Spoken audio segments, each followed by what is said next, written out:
সংশোধনকারী। এই কথা যখন ইমানদার মুমিনরা বলছে, ভাই পৃথিবীতে এইসব করো না, এই যে পাথর দিয়ে মানুষকে হত্যা করো না, চাঁদাবাজি করো না, খুন ধর্ষণ করো না, তখন তারা বলে আমরাই তো এই বাংলাদেশটা সুন্দর করবে চাই। আমাদের কি ফির আবার অন্য কথা বলা হয়? আমরাই তো হচ্ছে সেই জাতি, সেই দেশ গড়ার কারিগর, যে আমরাই সবকিছু সুন্দর করবো, বলে কিনা।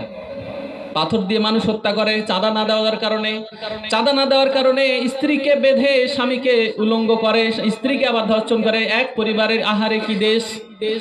চাঁদা না দেওয়ার কারণে কত দুর্ঘটনা ঘটে যাচ্ছে এই দেশে। তাহলে এটা কি তাদের নিয়ম? বরঞ্চ ওদেরকে বলো, ভাই এই সব করো না। ওরা বলে আমরাই তো ভালো, আমরাই তো অনেক শান্তি প্রতিষ্ঠা করতেছি। মাঝে মাঝে এরকম দু চারটা ঘটনা ঘটান ব্যাপার নাকি? আপনার দেখেন তো ইসলামিক কোন দলের মধ্যে এই ধরনের কোন ঘটনা আছে নাকি? ঘটছে নাকি? ওদের কেন অত ঘটে?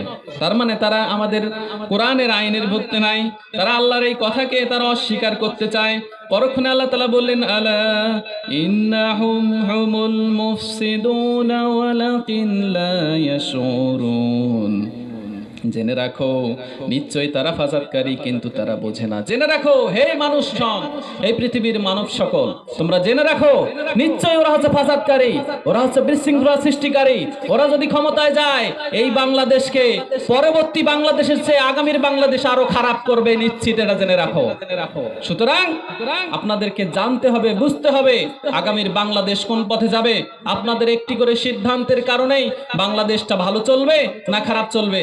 আপনি আপনার জায়গা থেকে যদি মনে করেন যে বাংলাদেশটা ভালো চলুক, তাহলে আপনারা এই যে বাংলাদেশে এখন ইসলামিক ঐক্য জোট হয়ে যাচ্ছে, ইসলামিক দলগুলো সবাই এক কাতারে আসতেছে, আপনাদেরকে সেই দিকে ভোট দেওয়া লাগবে। এটা আপনার আমানত। সুতরাং আসুন, আল্লাহ তাআলা আমাদেরকে যতটুকু কথা বললাম এই কথাগুলো বোঝার, উপলব্ধি করার এবং সেই অনুযায়ী আমল করার তৌফিক আমাদেরকে আল্লাহ তাআলা দান করুক। সে আশা কামনায় আজকের এই বিশাল তাফসীরুল কোরআন মাহফিলের আলোচনা শেষ করছি। ওয়া আখিরু দাওয়ানা আলহামদুলিল্লাহি রাব্বিল আলামিন। আসসালামু আলাইকুম ওয়া রাহমাতুল্লাহি ওয়া বারাকাতুহু।